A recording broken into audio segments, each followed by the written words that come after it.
economist, geopolitical analyst Gerard Vespierre. Thank you very much for joining us tonight. We appreciate your time, sir. So what should we expect from today's meeting? Well, now that will be a transfer of information, obviously, from the U.S. part to the Ukrainian part, and what they have been doing with the Russians in Moscow.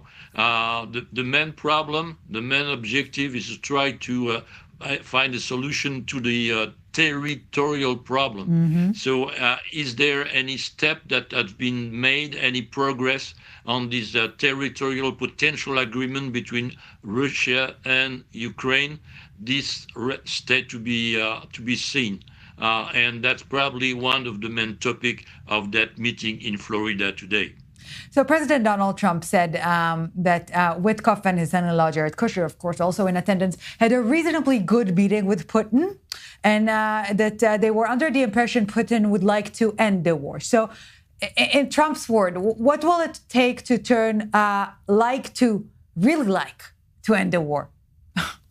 Well, I think that's very easy. If Europe and Ukraine agree to what Moscow wants, then the peace and the ceasefire will be done. But it's very difficult to agree for Europe and for the Ukrainians to give away some of the territories that the Ukrainians are still controlling. So I think that's President Trump is very optimistic. It's very easy to use words.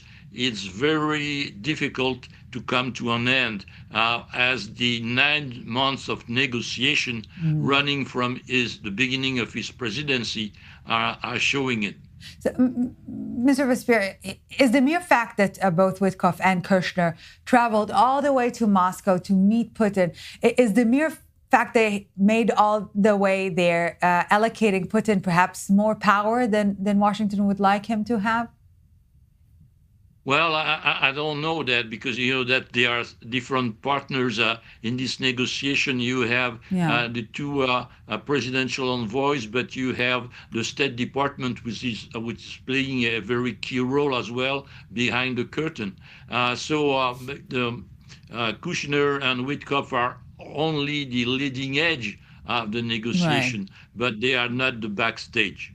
And Mr. Vespierre, before we conclude our conversation, Europe, meanwhile, is sitting and waiting? No, we are not sitting. We are acting. We are trying to find a solution to the difficult financial situation for Ukraine.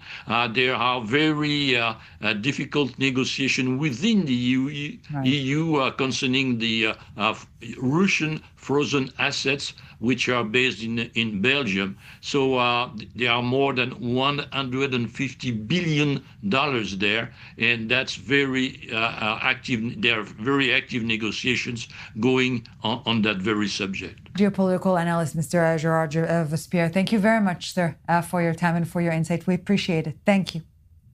Thank you to you.